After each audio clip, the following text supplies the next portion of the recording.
Good morning students. सो हम लोग आज एसिड्स बेस और सॉल्ट्स ये चैप्टर का आज ये लास्ट सेशन होने वाला है। इस सेशन में हम लोग जो लास्ट पार्ट है सॉल्ट का वही डिस्कस करने वाले हैं। ठीक है, तो बेसिकली ये बहुत बड़ा चैप्टर था, तो आज इसका लास्ट सेशन होने वाला है। सॉल्ट का आखिरी जो पार्ट है, थोड़ा बहुत रिमेनिंग है, वो आज हम लोग डिस्कस करेंगे। तो हम लोग स्टार्ट करेंगे सॉल्ट का प्रॉपर्टी से। प्रॉपर्टीज़ ऑफ सॉल्ट्स का प्रॉपर्टी क्या है? देखो, सॉल्ट तो कैसे प्रिपेयर किया जाता है, पहले वीडियो में हम लोग डिस्कस किए थे। बहुत सारा मेथड है प्रिपरेशन करने का, लेकिन एक बेसिक चीज़ अगर हम बात करें सॉल्ट का, तो वो एसिड और बेस से अगर तुम आपस में रिएक्ट करवाओगे कोई भी एसिड कोई भी बेस को, तो उसमें सॉल्ट मिलेगा। उस तरीके से सॉल्ट प्रोड्यूस होता है। ठीक है, मतलब सॉल्ट किससे बना है? एसिड और बेस से। ठीक है, एसिड क्या है? जो H+ आयन है, जिसमें H+ आयन रहता है, H+ आयन रिलीज़ करता है एक्वस सॉल्यूशन में, उसको एसिड बोला जाएगा। और जो एक्वस सॉल्यूशन में OH- आयन रिलीज़ करेगा, हाइड्रोक्साइड आयन रिलीज़ करेगा, उसको बेस बोला जाएगा। ठीक है, मतलब सॉल्ट के अंदर क्या रहेगा? H+ कंपोनेंट भी रहता है और OH- कंपोनेंट भी रहता है, क्योंकि ये एसिड और बेस दोनों से बना है। इसीलिए सॉल्ट को बोला जाता है इलेक्ट्रोवैलेंट कंपाउंड और आयनिक कंपाउंड, क्योंकि सॉल्ट एक एसिड और बेस से बना है। तो पहला प्रॉपर्टी सॉल्ट का क्या होगा कि सॉल्ट एक इलेक्ट्रोवैलेंट कंपाउंड है या आयनिक कंपाउंड है। ठीक है, अगर कोई भी सॉल्ट को तुम एक्वस सॉल्यूशन में डालोगे तो वो सॉल्ट क्या हो जाएगा? डिसोसिएट कर जाएगा, मतलब आयंस में बिखर जाएगा। ठीक है, और क्या कर सकता है? क्योंकि सॉल्ट एक आयनिक कंपाउंड है, इसलिए सॉल्ट इलेक्ट्रिसिटी भी कंडक्ट कर सकता है। एक्वस सॉल्यूशन में उसको डालोगे सॉल्ट को, तो इलेक्ट्रिसिटी भी कंडक्ट कर सकता है सॉल्ट। ठीक है, तो कैन कंडक्ट इलेक्ट्रिसिटी भी कंडक्ट कर सकता है। तो ये पहला प्रॉपर्टी है सॉल्ट का। दूसरा प्रॉपर्टी क्या है? देखो, सॉल्ट क्या है? बहुत नॉन वोलाटाइल है। ठीक है, मतलब इतना इजीली तुम अगर हीट करोगे तो सॉल्ट डिसोसिएट हो जाएगा, ऐसा नहीं है, बहुत ही नॉन वोलाटाइल है। ठीक है, अच्छा, और हमेशा यह क्या टेंडेंसी है सॉल्ट का? क्रिस्टल फॉर्मेशन करना चाहता है हमेशा सॉल्ट। तो सेकेंड प्रॉपर्टी क्या होगा? सॉल्ट क्या होता है? नॉन वोलाटाइल होता है, नॉन वोलाटाइल सॉलिड्स, और वो क्या फॉर्म करता है? क्रिस्टल फॉर्म करता है, दैट फॉर्म क्रिस्टल्स। ठीक है, अच्छा, तीसरा प्रॉपर्टी होगा अबाउट सॉल्युबिलिटी, सॉल्ट के सॉल्युबिलिटी के बारे में। देखो, सॉल्ट क्या है? मैक्सिमम जो सॉल्ट है वो सॉल्युबल है पानी में, मैक्सिमम सॉल्ट से पानी में सॉल्युबल है। ठीक है, लेकिन सॉल्युबिलिटी का जो मतलब नेचर है वो सॉल्ट टू सॉल्ट डिपेंड करता है, क्योंकि सॉल्युबिलिटी टेम्परेचर ओरिएंटेड है, मतलब टेम्परेचर के ऊपर सॉल्युबिलिटी वेरी करता है। टेम्परेचर अगर तुम चेंज करोगे तो सॉल्युबिलिटी बदल जाएगा। ठीक है, तो सॉल्युबिलिटी के ऊपर टेम्परेचर का एक बहुत बड़ा इंपॉर्टेंस है। तो मैक्सिमम जो सॉल्ट है वो पानी में सॉल्युबल होता है, लेकिन उसका पानी में जो सॉल्युबिलिटी है वो टेम्परेचर के हिसाब से वेरी करता है। ठीक है, देखो, तो सॉल्युबिलिटी क्या बताए कि मैक्सिमम जो सॉल्ट से वो सॉल्युबल होता है। ठीक है, अब डिपेंड करता है कि कैसा सॉल्ट है, उस तरीके से वो टेम्परेचर के हिसाब से वेरी होता है। ठीक है, हम एक ग्राफ दिखा रहे हैं तुमको, 2-3 सॉल्ट लेके, तो तुम्हें समझ में आएगा। यहाँ पे y एक्सिस है, यहाँ पे y एक्सिस के ऊपर y एक्सिस के अलॉन्ग रहेगा सॉल्युबिलिटी, यहाँ पे y एक्सिस में सॉल्युबिलिटी रहेगा। ठीक है, इन ग्राम्स यूनिट में। ठीक है, इस तरफ y एक्सिस में अलॉन्ग द y एक्सिस, और अलॉन्ग द x एक्सिस तुम्हारा रहेगा टेम्परेचर। इसको मेज़र किया जाएगा डिग्री सेंटीग्रेड में। ठीक है, अच्छा, ये ऑरिजिन है। अगर हम स्केल के हिसाब से बैठाए तो मान लो ये 20, उसके बाद 40 डिग्री, 60 डिग्री, 80 डिग्री, इस तरीके से चलेगा। ठीक है, अप टू 100 डिग्री तक हम किए, ये 100 डिग्री है। ठीक है, यहाँ पे भी वही सेम आएगा सॉल्युबिलिटी ग्राम के हिसाब से। तो पहला आएगा 20, उसके बाद 40, 60, 80, उसके बाद 100। इस तरीके से हम लोग प्लॉट किए। देखो, कुछ कुछ सॉल्ट हम बता रहे हैं, जैसे कि पोटाशियम नाइट्रेट। ठीक है, KNO3, ये पोटाशियम नाइट्रेट का फॉर्मूला है।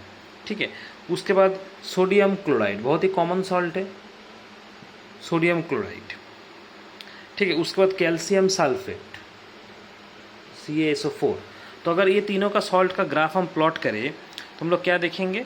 हम लोग देखेंगे जो कैल्शियम सल्फेट है उसका ग्राफ लगभग ऐसा होगा। मतलब क्या, जितना तुम टेम्परेचर बढ़ाओगे इनिशियली कैल्शियम सल्फर का सॉल्युबिलिटी धीरे धीरे यहाँ तक बढ़ेगा, उसके बाद जितना टेम्परेचर तुम इंक्रीज करोगे धीरे धीरे वो घटने लगेगा, इसलिए ग्राफ ऐसा हो रहा है। ठीक है, तो ये कैल्शियम सल्फेट का वेरिएशन हो गया। अगर बात करेंगे NaCl का, सोडियम क्लोराइड का, तो सोडियम क्लोराइड का कैसा होगा। देखो सोडियम क्लोराइड बहुत ही कॉमन सॉल्ट है ना, सोडियम क्लोराइड बहुत ही कॉमन सॉल्ट है। तो सोडियम क्लोराइड का जो ग्राफ है वो लगभग ऐसा होता है, लगभग ऐसा, सीधा नहीं होता है, थोड़ा सा इधर रहता है। मतलब क्या है, क्या मालूम चल रहा है इससे, यहाँ पे इससे यही मालूम चले कि जितना तुम टेम्परेचर इंक्रीज करोगे सोडियम क्लोराइड का सॉल्युबिलिटी लगभग सेम रहता है, उतना इंक्रीज भी नहीं होता है उतना डिक्रीज भी नहीं होता है, क्योंकि ये पूरा सीधा नहीं है, थोड़ा सा टेढ़ा है। ठीक है, अगर तुम ध्यान से देखोगे तो ये एकदम स्ट्रेट लाइन नहीं है, यहाँ पे जाकर थोड़ा सा टेढ़ा हो गया फिर सीधा हो गया। ये मतलब क्या पता चला कि सोडियम क्लोराइड का जो सॉल्युबिलिटी है वो पानी में जितना टेम्परेचर तुम बढ़ाओगे इसको उतना इसके ऊपर इफेक्ट नहीं होता है। ठीक है, लगभग सेम रहता है, इसलिए यहाँ पे लगभग स्ट्रेट लाइन जैसा है। ठीक है, अच्छा अगर बात करें KNO3 का, पोटेशियम नाइट्रेट का, तो पोटेशियम नाइट्रेट का बहुत वेरिएशन तुम्हें देखने को मिलेगा। पोटेशियम नाइट्रेट का ग्राफ लगभग ऐसा होता है, ऐसा पोटेशियम नाइट्रेट। मतलब क्या पता चला कि जितना तुम टेम्परेचर बढ़ाओगे पोटेशियम नाइट्रेट का जो सॉल्युबिलिटी है ना वो बढ़ता ही रहेगा, इसलिए सीधा ऐसे ऊपर चला गया। ठीक है, तो तुम लोग का बुक में देखना और भी दिया हुआ है। ठीक है, पोटेशियम, ये पोटेशियम नाइट्रेट नहीं है, पोटेशियम ब्रोमाइड होगा, KBr, नाइट्रेट नहीं KBr होगा, पोटेशियम ब्रोमाइड। ठीक है, ऐसा होता है, तुम लोग का बुक में देखना और भी दिया हुआ है। ठीक है, तो ये वाला होगा तुम्हारा पोटेशियम ब्रोमाइड का। ठीक है, ये थोड़ा ठीक कर लेना, पोटेशियम ब्रोमाइड का होगा, KBr फॉर्मूला है इसका। ठीक है, तुम लोग का बुक में देखना इस तरह दिया हुआ है बहुत सारा सॉल्ट। जैसे अगर हम पोटेशियम नाइट्रेट का ही बात करें, क्योंकि KNO3 पहले लिखे थे, इसका अगर बात करें KNO3 पोटेशियम नाइट्रेट का, तो इसका भी इंक्रीज़ होगा, इसका भी इंक्रीज़ होता है। कैसे इंक्रीज़ होता है, देखो यहाँ से स्टार्ट होता है, ऐसे करके ऐसे सीधा जाएगा, ऐसे करके उठेगा। मतलब क्या, जितना टेम्परेचर बढ़ाओगे तो यहाँ से लेके एकदम सीधा बढ़ता रहेगा ऊपर, मतलब इसका भी इंक्रीज़ होगा। ये होगा पोटेशियम नाइट्रेट का। ठीक है, तो ऐसा बहुत तरीके का सॉल्ट है जिसका वेरिएशन तुम्हें देखने को मिलेगा। ठीक है, अच्छा अब आते हैं चौथा वाला प्रॉपर्टी।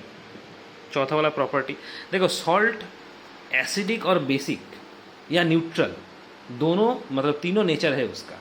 वो सॉल्ट एसिडिक नेचर भी शो करता है, बेसिक नेचर भी शो करता है, न्यूट्रल नेचर भी शो करता है, डिपेंड करता है रिएक्शन के ऊपर। ठीक है, जैसे कि अगर कोई एक सॉल्ट स्ट्रॉन्ग बेस और वीक एसिड से बना है, कोई एक सॉल्ट अगर स्ट्रॉन्ग बेस और वीक एसिड से बना है तो वो अल्कालाइन सॉल्यूशन देता है, मतलब बेसिक नेचर एग्जिबिट करता है। ठीक है, हम क्या बोले, सॉल्ट एसिडिक कैरेक्टर भी दिखाता है, बेसिक कैरेक्टर भी दिखाता है, न्यूट्रल कैरेक्टर भी दिखाता है, डिपेंड करता है रिएक्शन के ऊपर। अगर कोई एक सॉल्ट जो कि स्ट्रॉन्ग बेस और वीक एसिड, WA मतलब वीक एसिड, SB मतलब स्ट्रॉन्ग बेस और वीक एसिड से बना है, तो वो तुम्हें अल्कालाइन नेचर दिखाएगा, मतलब क्या, बेसिक नेचर शो करेगा, क्योंकि बेस स्ट्रॉन्ग है। अगर वही सॉल्ट वीक बेस और स्ट्रॉन्ग एसिड से बना है तो वो क्या करेगा, एसिडिक कैरेक्टर दिखाएगा। ठीक है, क्योंकि एसिड जो है वो स्ट्रॉन्ग है। ठीक है, न्यूट्रल कब होगा, जब स्ट्रॉन्ग बेस स्ट्रॉन्ग एसिड होगा या तो वीक बेस वीक एसिड होगा। इन कंडीशन में ये सॉल्ट न्यूट्रल कैरेक्टर दिखाएगा, क्योंकि यहाँ पे दोनों ही बराबर है, एसिड भी बराबर स्ट्रॉन्ग है, और अगर वीक बेस लोगे तो एसिड भी बराबर वीक है, बेस भी बराबर वीक है। समझ में आ रहा है बात। ठीक है, उस हिसाब से क्या होगा, अगर एल्कालाइन है तो इसका pH का वैल्यू कितना आएगा, 7 से बड़ा आएगा। अगर एसिडिक है इसका pH का वैल्यू 7 से छोटा आएगा। अगर न्यूट्रल है तो इसका pH का वैल्यू 7 से इक्वल आएगा। इस तरीके से होता है। ठीक है, बुक में देखना हम लोग को एग्जाम्पल दिया हुआ है, बहुत एग्जाम्पल है इसका, बहुत बार समझा भी चुके हैं, पिछले वीडियो में भी देखना है, यहाँ पे दिया हुआ है। जैसे कि अगर तुम बात करो सोडियम कार्बोनेट, मान लो सोडियम कार्बोनेट का बात कर रहे हैं हम, Na2CO3 सोडियम कार्बोनेट। ठीक है, उसके बाद अगर मान लो हम बात करेंगे पोटेशियम एसीटेट का, पोटेशियम एसीटेट का फॉर्मूला है CH3COOK। तो एक ऐसा सॉल्ट है, देखो ये अगर हम पहले अगर इसका बात करते हैं, अगर CH3COOK का, ये कैसा सॉल्ट है, CH3COOK कहाँ से आया है ये सॉल्ट, देखो ये जो सॉल्ट है CH3COOK, इसका नाम है पोटेशियम एसीटेट। तो ये कहाँ से आया है, ये एसिडिक एसिड से आया है। एसिडिक एसिड का फॉर्मूला क्या है, CH3COOH, एसिडिक एसिड। तो ये क्या है, ये बहुत ही वीक एसिड है, ठीक है, इसके साथ एक बेस रिएक्शन करना पड़ेगा तब जाके ये सॉल्ट आएगा। ठीक है, तो वीक एसिड है, बेस क्या होगा, जो बेस यहाँ पे दोगे वो क्या होगा, KOH, पोटाशियम हाइड्रोक्साइड, ये एक बेस है, ये स्ट्रॉन्ग बेस है। ठीक है, यहाँ से क्या पानी निकल जाएगा, ये H है और ये OH है, रिएक्शन करेगा तो पानी निकल जाएगा, क्या रह जाएगा, CH3COO, देखो वही है सॉल्ट फॉर्मेशन है। मतलब ये एक ऐसा सॉल्ट है जो वीक एसिड स्ट्रॉन्ग बेस से बना हुआ है, क्योंकि बेस स्ट्रॉन्ग है इसलिए इस सॉल्ट का नेचर क्या होगा, बेसिक होगा। तो इस तरीके से होता है, समझ में आ रहा है बात। अच्छा, तो इसमें तुम लोग का बुक में देखना बहुत सारा एग्जाम्पल है। ठीक है, इसमें हम ये एग्जाम्पल किसका हम बताए, CH3COO का, जो सॉल्ट बेसिक कैरेक्टर दिखाएगा और कैसे बना है ये। वैसे एसिडिक कैरेक्टर सॉल्ट भी होता है, अगर तुम बात करोगे कि एसिडिक कैरेक्टर सॉल्ट, वो भी होगा। ठीक है, देखना बुक में तुम लोग का दिया हुआ है एसिडिक कैरेक्टर सॉल्ट, जो सॉल्ट एसिडिक नेचर दिखाएगा। एसिडिक कैरेक्टर सॉल्ट कब प्रोड्यूस होगा, अगर एसिडिक कैरेक्टर सॉल्ट का हम बात करें कि एक सॉल्ट जो एसिडिक कैरेक्टर दिखाएगा वो किससे बना होगा, अगर सॉल्ट एसिडिक कैरेक्टर दिखा रहा है मतलब क्या, एसिड स्ट्रॉन्ग है, मतलब स्ट्रॉन्ग एसिड होगा और बेस वीक होगा, तब जाके वो सॉल्ट एसिडिक कैरेक्टर होगा। ठीक है, जैसे अगर तुम कोई स्ट्रॉन्ग एसिड का अगर नाम बोलो, जैसे कि मान लो हम बात कर रहे हैं HCl का, ये एक स्ट्रॉन्ग एसिड है, स्ट्रॉन्ग एसिड है, इसके साथ कोई भी एक वीक बेस देना पड़ेगा तुमको, जो बेस वीक है। ठीक है, देखो जैसे हम बात करें NaOH, सोडियम हाइड्रोक्साइड, इसका अगर बात करें, ठीक है, ये स्ट्रॉन्ग एसिड है, ये भी NaOH डाले। ठीक है, तो ये क्या होगा, पानी निकल जाएगा, यहाँ पे H और यहाँ पे OH, H2O बाहर हो जाएगा, तो फॉर्मेशन क्या होगा, NaCl का, सोडियम क्लोराइड का फॉर्मेशन होगा। इस तरीके से एसिडिक सॉल्ट भी प्रोड्यूस हो जाएगा। ठीक है, अगर न्यूट्रल सॉल्ट का बात करें कि न्यूट्रल सॉल्ट कैसे होगा, ऐसे बेसिक कैरेक्टर तो हो गया, एसिडिक सॉल्ट भी हो गया। अब अगर न्यूट्रल सॉल्ट का बात करें कि न्यूट्रल सॉल्ट कैसे फॉर्मेशन होता है, तो न्यूट्रल सॉल्ट के लिए क्या होना होगा, दोनों एसिड को स्ट्रांग होना है, मतलब एसिड और बेस दोनों को स्ट्रांग होना है, या तो एसिड और बेस दोनों को वीक होना है। ठीक है, अगर स्ट्रॉन्ग एसिड स्ट्रॉन्ग बेस का बात करें, स्ट्रॉन्ग एसिड स्ट्रॉन्ग बेस दोनों अगर स्ट्रॉन्ग है तो क्या होगा, न्यूट्रल सॉल्ट प्रोड्यूस होगा। ठीक है, जैसे कि अगर हम बात करें न्यूट्रल सॉल्ट, जैसे अगर बात करें KNO3, पोटेशियम नाइट्रेट, जो पहले यहाँ पे बोले थे KNO3 का, ये तुम्हारा क्या है, न्यूट्रल सॉल्ट है। ठीक है, एसिड क्या लेना होगा यहाँ पे, HNO3, नाइट्रिक एसिड जो कि स्ट्रॉन्ग एसिड है। ठीक है, बेस क्या लेना पड़ेगा, KOH, पोटेशियम हाइड्रोक्साइड, जो एक स्ट्रॉन्ग बेस है, पानी निकल जाएगा बाहर, H और OH पानी निकल जाएगा, क्या रह जाएगा, KNO3 फॉर्मेशन हो जाएगा KNO3 का, जो कि एक न्यूट्रल सॉल्ट होगा। तो इस तरीके से बहुत एग्जाम्पल है, तुम लोग का बुक में देखना, इसी तरीके से होता है। ठीक है, न्यूट्रल सॉल्ट, एसिडिक सॉल्ट और बेसिक सॉल्ट। ठीक है, अच्छा उसका हम लोग आते हैं नेक्स्ट जो टॉपिक है, नेक्स्ट टॉपिक हम लोग पढ़ाएंगे। तो ये हो गया सॉल्ट का फॉर्मेशन कैसे होता है। ठीक है, नेक्स्ट जो टॉपिक है वो है हाइड्रोलिसिस। हाइड्रोलिसिस का नाम क्या है, अभी हाइड्रोलिसिस हम लोग एक्सप्लेन ही किए हैं, थोड़ा नाम से एक बार फेमिलियर हो जाओ, क्योंकि हाइड्रोलिसिस में पता है, अभी थोड़ी देर पहले एक्सप्लेन किए, लेकिन प्रोसेस का नाम हम नहीं बताए जो अभी बताने वाले हैं हाइड्रोलिसिस में। देखो हाइड्रोलिसिस में क्या होता है, जब भी अगर कोई सॉल्ट फॉर्मेशन होता है ना, जब भी कोई सॉल्ट फॉर्मेशन होता है, कैसे होगा, एसिड और बेस मिला के होता है। अब वो एसिड वीक हो सकता है, स्ट्रांग हो सकता है, बेस स्ट्रांग हो सकता है, बेस वीक हो सकता है, कुछ भी हो सकता है, लेकिन सॉल्ट फॉर्मेशन होगा जब तुम एसिड के साथ बेस रिएक्ट करवाओगे। ठीक है, तो जब भी तुम एसिड के साथ बेस रिएक्ट करवाओगे तो क्या होता है, अगर पानी में तुम डिसॉल्व करोगे उसमें, तो क्या वो पानी में घुल मिल जाएगा। ठीक है, मतलब क्या है, the phenomenon due to which salt formed by a weak acid and a strong base. Acid weak होगा और बेस स्ट्रॉन्ग होगा, या तो एसिड स्ट्रॉन्ग होगा और बेस वीक होगा। ये जो सॉल्ट फॉर्मेशन हो रहा है वीक एसिड और स्ट्रॉन्ग बेस से, या तो स्ट्रॉन्ग एसिड और वीक बेस से, जो पानी में डिसॉल्व हो जाता है, डिसॉल्व होकर क्या एक एसिडिक सॉल्यूशन और एल्कलाइन सॉल्यूशन देता है, इसको हम लोग क्या बोलते हैं, हाइड्रोलिसिस बोलते हैं। ठीक है, और एक बार एक्सप्लेन कर रहे हैं हाइड्रोलिसिस क्या है। जब कोई सॉल्ट फॉर्मेशन होता है या तो स्ट्रॉन्ग एसिड वीक बेस से, या तो वीक एसिड स्ट्रॉन्ग बेस से, और वो सॉल्ट अगर पानी में डिसॉल्व होके एक एसिडिक सॉल्यूशन या एल्कलाइन सॉल्यूशन तुम्हें देगा, तो उस प्रोसेस को, उस फेनोमेनन का हम लोग बोलेंगे क्या, हाइड्रोलिसिस। समझ में आ रहा है? तो इसको थोड़ा पढ़ लेना, हाइड्रोलिसिस क्या है, ठीक है। अच्छा, उसके बाद पांचवा वाला प्रॉपर्टी, और क्या प्रॉपर्टी है सॉल्ट का? देखो पांचवा वाला प्रॉपर्टी, देखो कुछ कुछ सॉल्ट है जो एक डेफिनेट क्वांटिटी में क्या होता है, मिक्सअप होता है, मतलब एक साथ यूनाइट हो जाता है और मिक्सअप हो जाता है।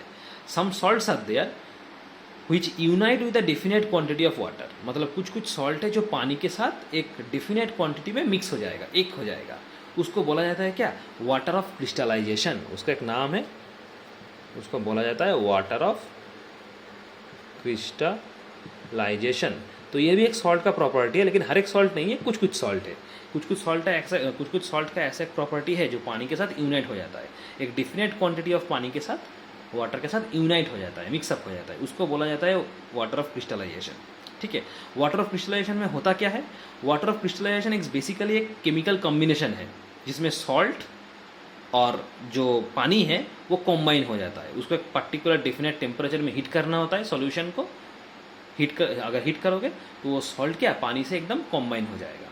मतलब ये वाटर ऑफ क्रिस्टलाइजेशन बेसिकली क्या है, एक केमिकल कॉम्बिनेशन है जिसमें सॉल्ट होगा और वाटर होगा, ठीक है। और सॉल्ट और वाटर कैसे कॉम्बाइन होगा, उस मिक्सचर को एक डेफिनेट टेम्परेचर में हीट करना होता है। नॉर्मली वो टेम्परेचर क्या 100 डिग्री सेंटीग्रेड से ऊपर ही होता है नॉर्मली, ठीक है। उसको बोला जाता है वाटर ऑफ क्रिस्टलाइजेशन। जैसे हम लोग अगर इसका बात करें कि कॉपर सल्फेट, मान लो CuSO4 कॉपर सल्फेट और 5H2O, ठीक है, इसका नाम क्या बताया, पहले वीडियो में बताया था, इसका नाम है ब्लू विट्रियोल, ठीक है, ब्लू विट्रियोल। इसको अगर तुम हीट करोगे तो क्या होगा, पानी यहाँ से निकल जाएगा, मतलब कॉपर सल्फेट रह जाएगा और पानी अलग हो जाएगा, ठीक है। और अगर कॉपर सल्फेट और वाटर को मिक्सअप करके उसको ठंडा करोगे, कूल डाउन करोगे, तो ये फिर वापस मिल जाएगा तुमको, मतलब पानी जुड़ जाएगा इससे। तो इस प्रोसेस को बोला जाता है वाटर ऑफ क्रिस्टलाइजेशन। समझ में आ रहा है? तो ऐसा बहुत सॉल्ट है, क्योंकि पिछले वीडियो में देख लो हम लोग पढ़ाए थे, और ब्लू विट्रियोल पढ़ाए थे, वाइट विट्रियोल पढ़ाए थे, ग्रीन विट्रियोल पढ़ाए थे। तो सभी इस प्रोसेस में क्या होता है, कॉम्बाइन होता है। और अगर उस सॉल्ट को तुम फिर वापस लाना चाहते हो तो उसको ठंडा करोगे तो फिर ये वापस भी हो जाता है, मतलब पानी उससे जुड़ भी जाता है, ठीक है। तो इसको थोड़ा सा देख लेना। अच्छा, नेक्स्ट, तो प्रॉपर्टी ऑफ सॉल्ट के अंदर बहुत कुछ छोटा छोटा चीज़ है जो पढ़ना होगा, ठीक है, क्योंकि इसमें सवाल पूछा जाता है अक्सर। अच्छा, उसके बाद हम लोग पढ़ेंगे कि कुछ सॉल्ट तुम लोग का सवाल में देता है, क्वेश्चन देता है कि सॉल्ट का कॉमन नेम क्या है और उसका फॉर्मूला क्या है, केमिकल नेम क्या है, ठीक है। 2-3 हम बता दे रहे। जैसे पहला वाला जो है बहुत इंपॉर्टेंट है, एप्सम सॉल्ट, ये सवाल पूछता है, एप्सम सॉल्ट, ये कॉमन नेम है सॉल्ट का, ठीक है। इसका अगर केमिकल नेम का बात करें तो केमिकल नेम क्या होगा, magnesium sulphate heptahydrate, Epsom salt का मैग्नीशियम सल्फेट हेप्टाहाइड्रेट, ये केमिकल नेम है एप्सम सॉल्ट का। एप्सम सॉल्ट कॉमन नेम है और मैग्नीशियम सल्फेट हेप्टाहाइड्रेट इसका केमिकल नेम है। अगर फॉर्मूला का बात करेंगे तो क्या होगा, देखो मैग्नीशियम सल्फेट है, मतलब मैग्नीशियम तो रहेगा ही, और सल्फेट मतलब SO4 रहेगा, मतलब MgSO4 हो गया, ठीक है। और देखो हाइड्रेट मतलब क्या, पानी, और हेप्टा मतलब क्या, 7 ठो, मतलब 7 ठो पानी है, मतलब 7H2 हो गया फॉर्मूला इसका, ठीक है। इस तरीके से पढ़ोगे। अच्छा, और एक ठो सवाल पूछा जाता है सॉल्ट, जैसे ग्लोबर्ट सॉल्ट, GLAUBER, ग्लोबर्स सॉल्ट, बहुत इंपॉर्टेंट है। ग्लोबर्ट सॉल्ट, GLAUBER', ग्लोबर्ट सॉल्ट। ग्लोबर्ट सॉल्ट ये कॉमन नेम है, ठीक है। इसका अगर केमिकल नेम का बात करें तो ये केमिकल नेम होगा sodium sulphate decahydrate, sodium sulphate decahydrate, sodium sulphate decahydrate, Glauber salt, इसका कॉमन नेम है सोडियम सल्फेट डेकाहाइड्रेट। फॉर्मूला क्या होगा, देखो सोडियम सल्फेट मतलब सोडियम तो रहेगा, सल्फेट मतलब SO4, सोडियम सल्फेट Na2SO4, और डेका मतलब क्या 10 ठो, और हाइड्रेट मतलब पानी, मतलब 10H2O हो गया फॉर्मूला, ठीक है। अच्छा, और क्या है, जिप्सम, जैसे जिप्सम जिप्सम, ये भी एक कॉमन सॉल्ट है। जिसका केमिकल नेम क्या होगा, जिसका केमिकल नेम होगा कैल्शियम सल्फेट हाइड्रेटेड, या फिर तुम इसको लिख सकते हो hydrated calcium sulphate, hydrated calcium sulphate. ठीक है, हाइड्रेटेड मतलब क्या, पानी होता है। ठीक है, और कैल्शियम सल्फेट मतलब क्या, CaSO4। ठीक है, हाइड्रेट मतलब पानी, कितना पानी रहता है, 2 ठो, 2H2O। ठीक है, तो ये होगा तुम्हारा क्या, जिप्सम। तुम देखना हर एक में क्या है, पानी है ना, मतलब क्या, हर एक तो हाइड्रेटेड है। ठीक है, हाइड्रेटेड मतलब ही पानी है। अच्छा, पिछले वीडियो में तो हम लोग वाइट विट्रियल पढ़ाए थे, ब्लू विट्रियल पढ़ाए थे। ठीक है, तो वो वहाँ से देख लेना क्या है। तो ये सब इंपॉर्टेंट है। और एक ठो हम बता दें, और एक ठो इंपॉर्टेंट है जैसे पोटासैलम, वो वाइट विट्रियल ब्लू विट्रियल पिछले वीडियो में पढ़ाए थे, तो वहाँ पे हम फॉर्मूला भी पढ़ा दिए थे, तो वो भी देख लेना, वो भी इस लिस्ट में ऐड कर लेना इसमें। ठीक है, या फिर तुम्हारा बुक देखना, बुक में भी दिया होगा। ठीक है, अच्छा, उसको तो पढ़ाते हैं पोटासैलम। देखो पोटासैलम भी इंपॉर्टेंट है। पोटासैलम का फॉर्मूला क्या होगा, अगर केमिकल नेम का बात करें पोटासैलम का, तो पोटासैलम का केमिकल नेम होता है तुम्हारा पोटाशियम एल्यूमिनियम सल्फेट हाइड्रेटेड, या फिर तुम उसको हाइड्रेट को पहले भी बोल सकते हो, हाइड्रेटेड पोटाशियम एल्यूमिनियम सल्फेट। ठीक है, क्या होगा chemical name, hydrated potassium aluminium sulphate, hydrated potassium aluminium sulphate. Formula क्या होगा, इसका फॉर्मूला बहुत बड़ा है, ठीक से देखना। देखो हाइड्रेट मतलब तो पानी है, तो पानी हम लोग बाद में लिखेंगे। ठीक है, पहला है पोटाशियम एल्यूमिनियम सल्फेट। पोटाशियम मतलब क्या होगा, K2SO4। ठीक है, एल्यूमिनियम सल्फेट है, इसका फॉर्मूला क्या होता है, एल्यूमिनियम मतलब Al2SO4 3। ये हो गया तुम्हारा क्या, पोटाशियम एल्यूमिनियम सल्फेट। ठीक है, अब पानी देना है, क्योंकि हाइड्रेटेड है तो कितना पानी रहता है, 24 ठो, मतलब 24H2। बहुत इंपॉर्टेंट है फॉर्मूला, याद रखना है इसको, K2SO4 Al2SO4 और 24H2O। ठीक है, ये हो गया तुम्हारा हाइड्रेटेड पोटाशियम एल्यूमिनियम सल्फेट, और इसका जो नाम है वो होगा तुम्हारा क्या, पोटाश एलम। ठीक है, अच्छा, तो तुम लोग का बुक में देखना और भी 3-4 दिया हुआ है। ठीक है, तो वो पढ़ लो, क्योंकि ये यहाँ से एक सवाल आएगा ही आएगा। ठीक है, क्योंकि बहुत इंपॉर्टेंट जगह है ये, कॉमन नेम दे देगा, तुमको लिखना पड़ेगा कि केमिकल नेम क्या है और फॉर्मूला क्या है। ठीक है, अच्छा, तो यहाँ पे जो भी हम लोग अभी पढ़ाए वो हर एक क्या है, क्रिस्टलाइन सॉल्ट है। क्रिस्टलाइन सॉल्ट मतलब क्या, उनमें क्या, पानी रहता है। ठीक है, वाटर ऑफ क्रिस्टलाइजेशन है। ठीक है, अच्छा, अगर इस वाटर ऑफ क्रिस्टलाइजेशन वाले सॉल्ट को हम हीट करेंगे तो क्या होता है, अगर क्वेश्चन पूछेगा कि जिस सॉल्ट में तुम्हारा पानी है, मतलब क्या, जो वाटर ऑफ क्रिस्टलाइजेशन वाला सॉल्ट है जिसमें पानी रहता है, उसी सॉल्ट को वाटर ऑफ क्रिस्टलाइजेशन वाला सॉल्ट बोला जाता है। तो वैसे वाटर ऑफ क्रिस्टलाइजेशन सॉल्ट को अगर हम हीट करेंगे तो क्या होता है, हीट करोगे तो पानी वहाँ से निकल जाएगा, और जो सॉल्ट है वो वैसे का वैसा रह जाएगा। ठीक है, जैसे कि अगर हम ब्लू विट्रियल का बात करें, कॉपर सल्फेट और 5H2O, अगर इसको हम हीट करेंगे तो क्या होगा, पानी निकल जाएगा और जो सॉल्ट है वो रह जाएगा। कोई भी तुम अगर वाटर ऑफ क्रिस्टलाइजेशन वाले सॉल्ट को अगर हीट करोगे तो वैसा ही होगा। अभी जितना भी हम लोग वाटर ऑफ क्रिस्टलाइजेशन वाला सॉल्ट पढ़ा है ना, जो केमिकल नेम कॉमन नेम जो पढ़ा है, 3-4 वगैरह जो भी पढ़ा है, ठीक है, हर एक में अगर तुम हीट करोगे तो देखना जितना पानी है वो पानी निकल जाएगा, जो सॉल्ट था वो सॉल्ट रहेगा। ठीक है, मतलब क्रिस्टल्स को अगर तुम हीट करोगे तो क्या होगा, हीट करने से वो जो पानी है वो बाहर निकल जाता है। ठीक है, और एक क्रैकिंग साउंड मिलेगा तुमको क्रिस्टल का, जो पानी बाहर निकल रहा है। ठीक है, वो क्रिस्टल के हिसाब से जुड़ा रहता है सॉल्ट से, जो पानी है ना वो क्रिस्टल की तरह जुड़ा रहता है सॉल्ट से। तो वो जब निकल जाएगा हीट करने के बाद, तो वो क्या है, क्रैकिंग साउंड तुम्हें सुनने को मिलेगा, क्योंकि पानी बाहर निकल रहा है। ठीक है, तो इस प्रोसेस का एक नाम है, इस प्रोसेस को बोला जाता है तुम्हारा डिक्रिपिटेशन, और कोई इसको ऐसे प्रोनाउंसिएशन करता है, डिस्क्रिपिटेशन, ऐसे ही बोला जाता है, डिक्रिपिटेशन भी बोला जाता है। ठीक है, इस प्रोसेस क्या है, बेसिकली पानी बाहर निकल जाना।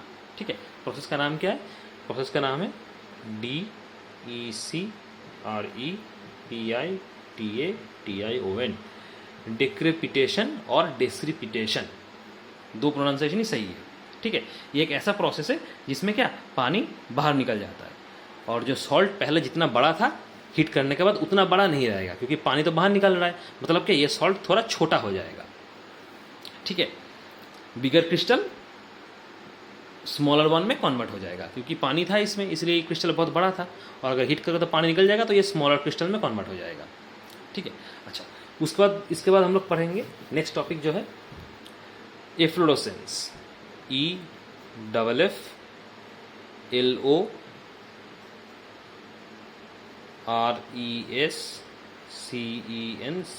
ठीक से स्पेलिंग देखना, स्पेलिंग बहुत बड़ा स्पेलिंग है।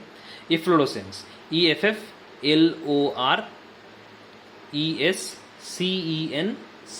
एफ्लोरोसेंस। ये एफ्लोरोसेंस है क्या?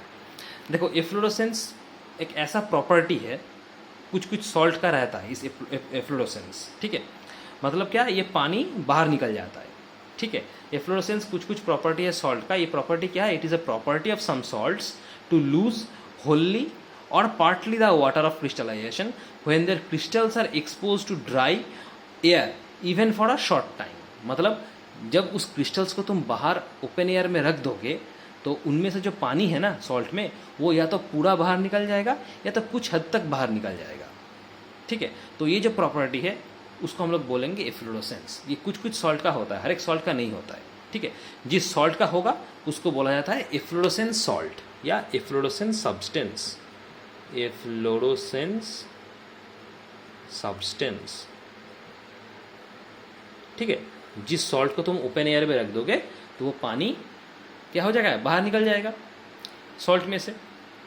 ठीक है, या तो पूरा निकल जाएगा या तो कुछ हद तक निकल जाएगा। तो उस प्रॉपर्टी को बोला जाता है एफ्लोरोसेंस, और जो सॉल्ट और जो सब्सटेंस उसमें दिखने को मिलेगा जिसमें, उसको बोला जाएगा एफ्लोरोसेंस सब्सटेंस। ठीक है, ये बेसिकली क्या करता है? वाटर मॉलिक्यूल लूज कर देता है, लूज वाटर ऑफ क्रिस्टलाइजेशन।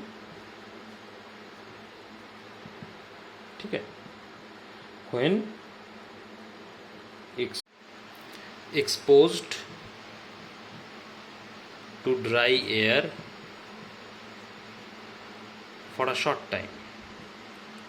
मतलब कुछ टाइम के लिए अगर तुम उस सॉल्ट को जिसमें पानी है उसमें अगर तुम कुछ टाइम के लिए उसको बाहर छोड़ दोगे, ओपन एयर में रख दोगे, तो वो वहाँ से पानी बाहर निकल जाएगा। तो इस प्रोसेस को बोला जाता है एफ्लोरोसेंस।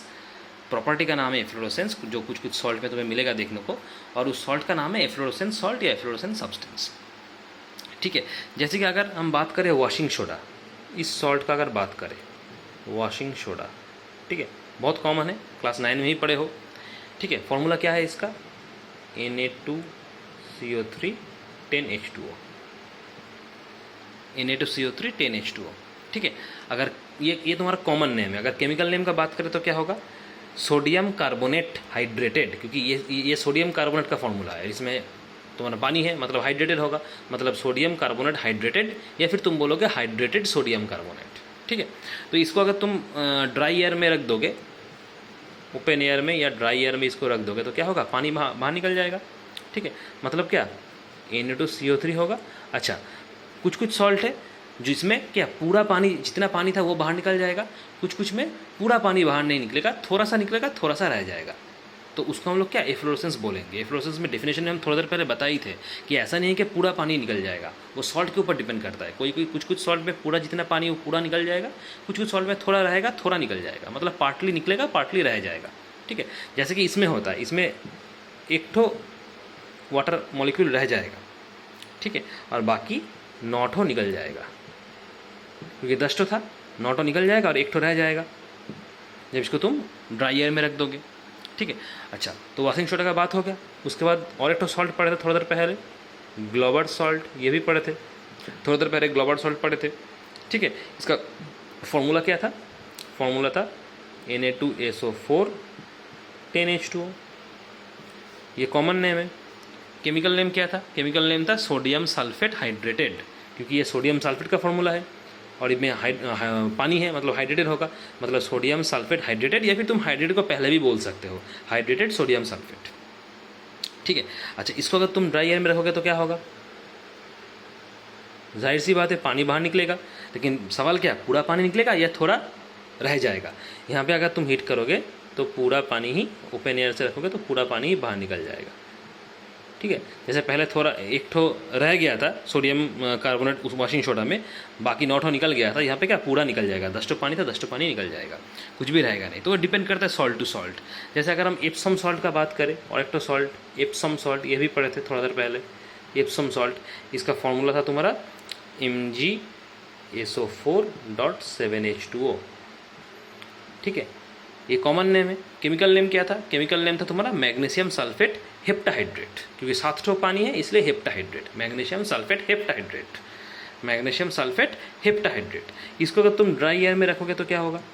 ऑब्वियसली पानी बाहर निकल जाएगा, ठीक है। कितना पानी निकलेगा? यहाँ पे भी वही सेम चीज़, MgSO4 एक ठो पानी रहेगा, बाकी 6 ठो निकल जाएगा।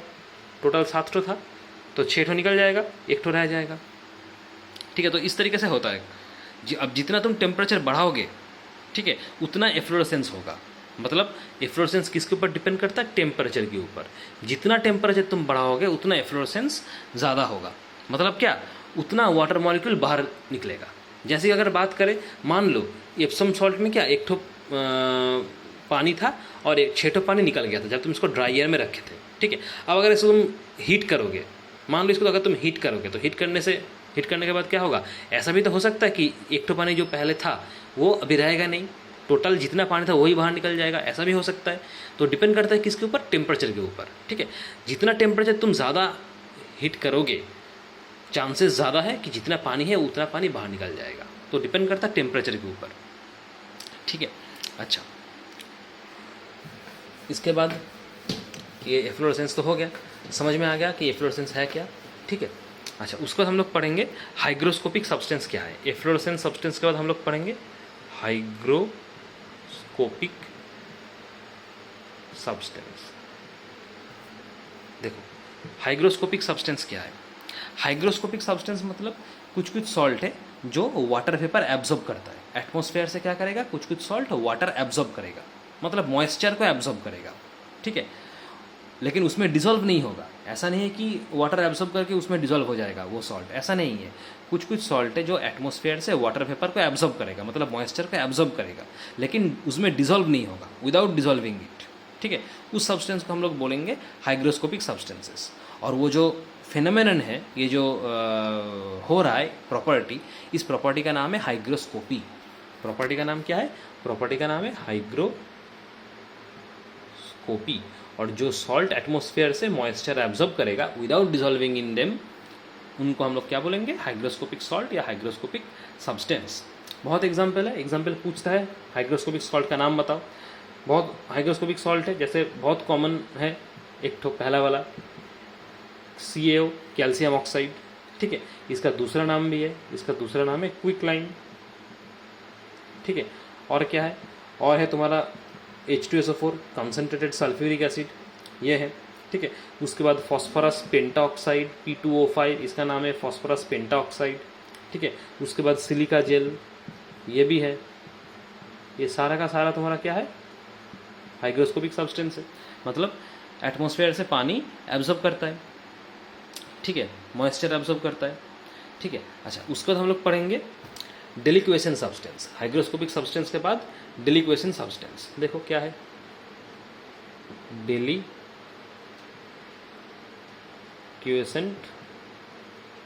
सब्सटेंस।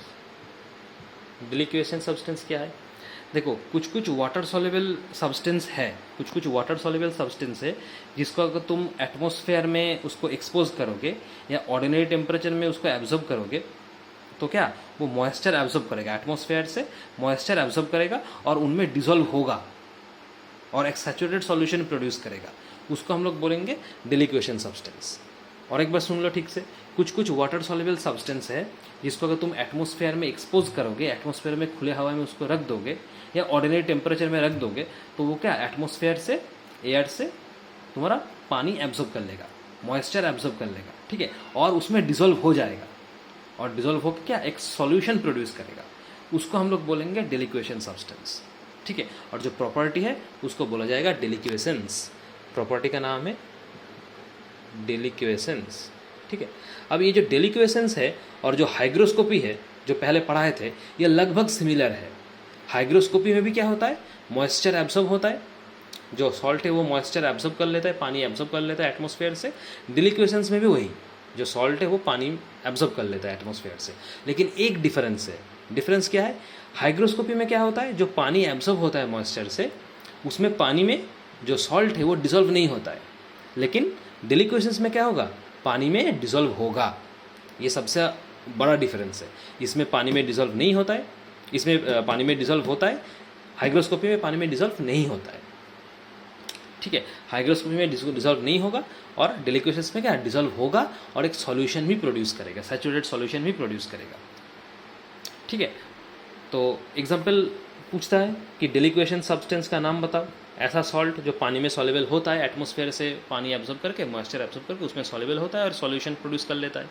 तो सबसे ऊपर जो नाम आएगा डिलिक्वेशन सब्सटेंस में एग्जाम्पल के दौरान वो होगा NaOH, पोटाशियम हाइड्रोक्साइड, जिसका दूसरा नाम है कॉस्टिक सोडा, कॉस्टिक सोडा। उसके बाद आएगा KOH, पोटाशियम हाइड्रोक्साइड। ये सोडियम हाइड्रोक्साइड है, ये पोटाशियम हाइड्रोक्साइड है, इसका दूसरा नाम है कॉस्टिक पोटाश। ठीक है, उसके बाद आएगा तुम्हारा magnesium chloride, Mg2Cl2, MgCl2, magnesium chloride, MgCl2, magnesium chloride. ठीक है, उसके बाद आएगा तुम्हारा कैल्शियम क्लोराइड, CaCl2। ये सारे के सारा तुम्हारा डिलिक्वेशन सब्सटेंस है। ठीक है, उसके बाद copper nitrate, CuNO3(2), copper nitrate, CuNO3(2), copper nitrate. और भी है जैसे फेरिक क्लोराइड, FeCl3, डिलिक्वेशन सब्सटेंस है। ठीक है, तो ये सब हम लोग क्या डिलिक्वेशन सब्सटेंस है जो क्या पानी एब्जॉर्ब कर लेता है एटमॉस्फेयर से, मॉइस्चर एब्जॉर्ब करके उसमें डिसॉल्व होकर एक सैचुरेटेड सॉल्यूशन प्रोड्यूस करेगा, उसको डिलिक्वेशन सब्सटेंस बोला जाता है। ठीक है, देखो डिलिक्वेशंस अगर पूछा जाए कि ये जो डिलिक्वेशंस हम लोग पढ़े, जो प्रॉपर्टी का नाम डिलिक्वेशंस है, ये डिलिक्वेशंस कब होता है? डिलिक्वेशंस तभी होगा जब सॉल्ट का जो वेपर प्रेशर है वो एटमॉस्फेरिक वेपर प्रेशर से कम होगा। क्या बोले?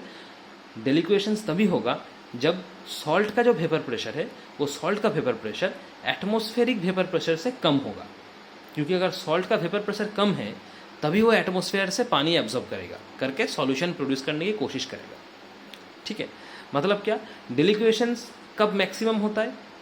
डिलिक्वेशंस मैक्सिमम तभी होता है अगर कंडीशन, मतलब वेदर कंडीशन अगर ड्राई है तो।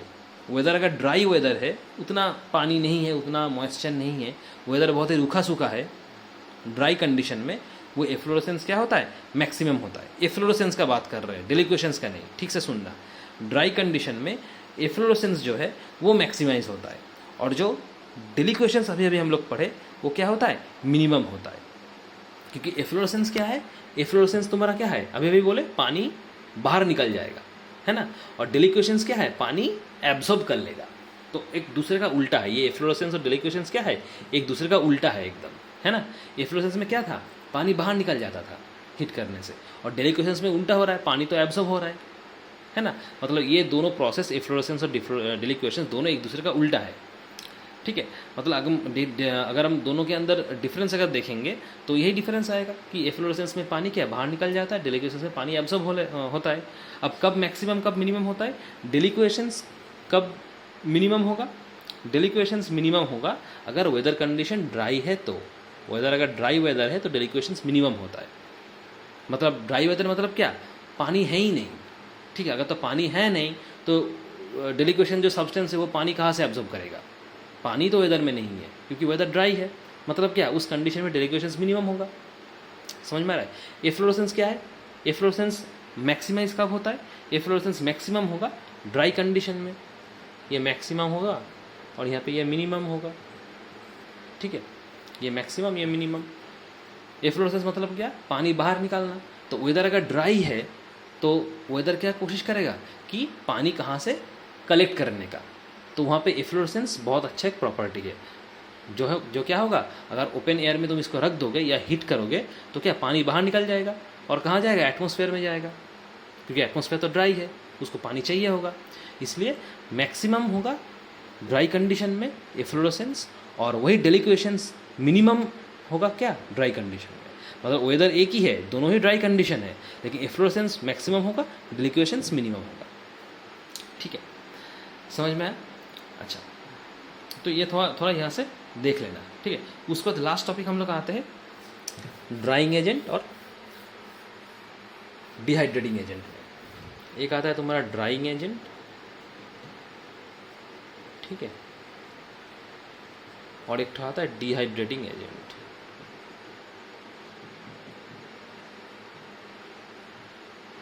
ड्राइंग एजेंट और डिहाइड्रेटिंग एजेंट क्या है? देखो, कुछ सब्सटेंस है जो क्या मॉइस्चर रिमूव कर सकता है। कुछ सब्सटेंस है जो मॉइस्चर रिमूव कर सकता है, दूसरे सब्सटेंस से मॉइस्चर रिमूव कर सकता है। उसको बोला जाता है डेसिकेटेंट और डेसिकेटिंग एजेंट्स और ड्राइंग एजेंट्स। क्या बोले? कुछ सब्सटेंस है जो सब्सटेंस क्या मॉइस्चर या पानी रिमूव कर सकता है दूसरे किसी सब्सटेंस से, उसका नाम है तुम्हारा ड्राइंग एजेंट। मतलब ड्राई कर सकता है। अगर पानी निकल जाएगा, पानी रिमूव हो जाएगा, मॉइस्चर रिमूव हो जाएगा, तो क्या वो सब्सटेंस सूखा हो जाएगा, मतलब ड्राई हो जाएगा। इसलिए उस सब्सटेंस को ड्राइंग सब्सटेंस बोला जाता है या ड्राइंग एजेंट बोला जाता है। लेकिन इसका दो और एक नाम भी है। इसका दूसरा नाम क्या है? इसका दूसरा नाम है डेसीसेंट्स। डेसीसेंट्स, DESICCANTS,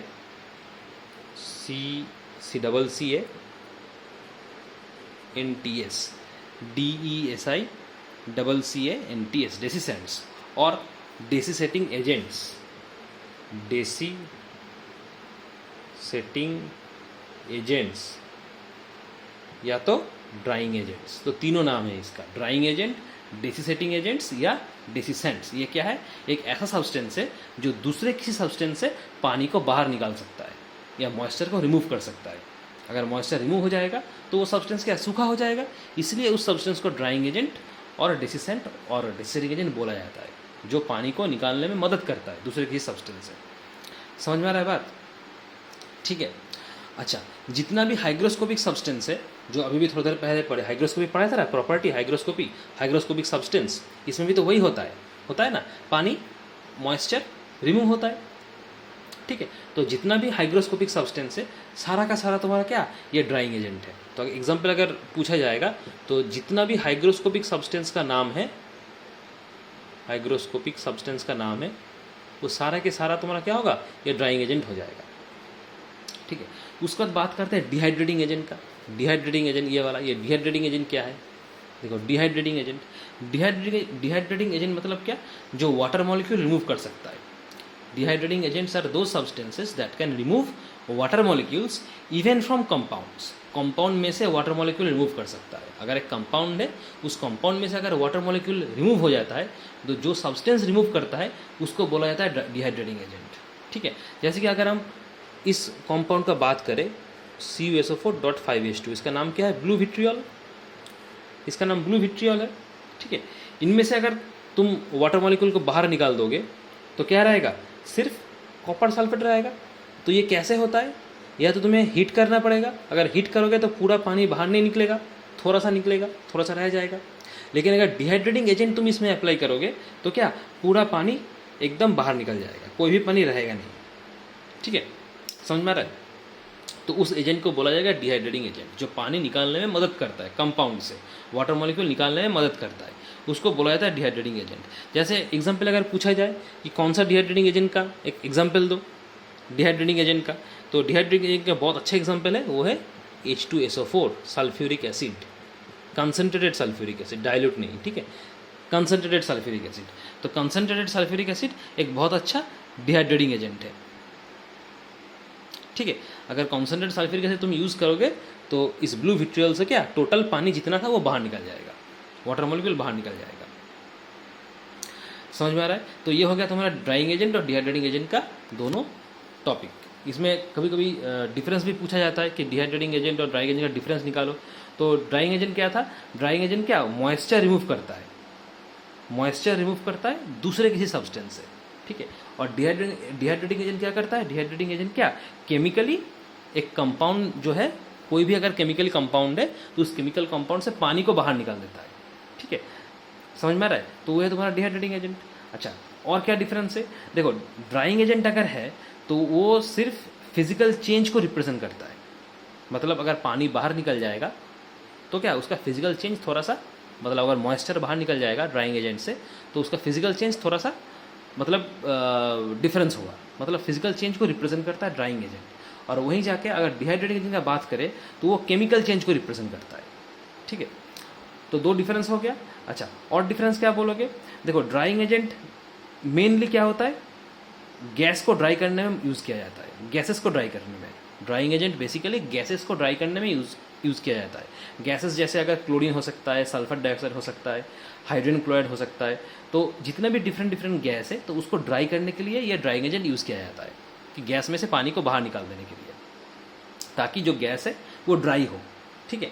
वहीं अगर डिहाइड्रेटिंग एजेंट का हम बात करें तो डिहाइड्रेटिंग एजेंट क्या यूज़ होता है, वो कार्बन मोनोऑक्साइड, उसके बाद शुगर चारकोल, इन सब को प्रिपेयर करने में वो हेल्प करता है डिहाइड्रेटिंग एजेंट, ठीक है। तो ये होगा basically difference, what is drying agent और व्हाट इज डिहाइड्रेटिंग एजेंट। तो थोड़ा पढ़ लेना, ठीक है। तो यहाँ पे तुम्हारा ये जो सॉल्ट का जो टॉपिक है ये यहाँ पे ख़त्म होता है, ठीक है। आज तो हम लोग क्या सीखे, सॉल्ट का प्रॉपर्टी वगैरह डिस्कस किए, जिनमें से बहुत छोटा छोटा सवाल तुम लोग का आएगा, हम पढ़ाने वक्त बोले थे, ठीक है।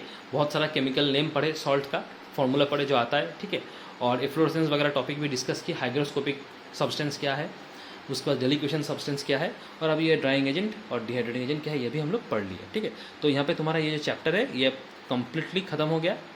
जितना भी पार्ट था हम लोग पूरा एकदम एक्सप्लेन कर चुके, ठीक है। जो एक्सरसाइज वगैरह है वो हम भेज देंगे, ठीक है।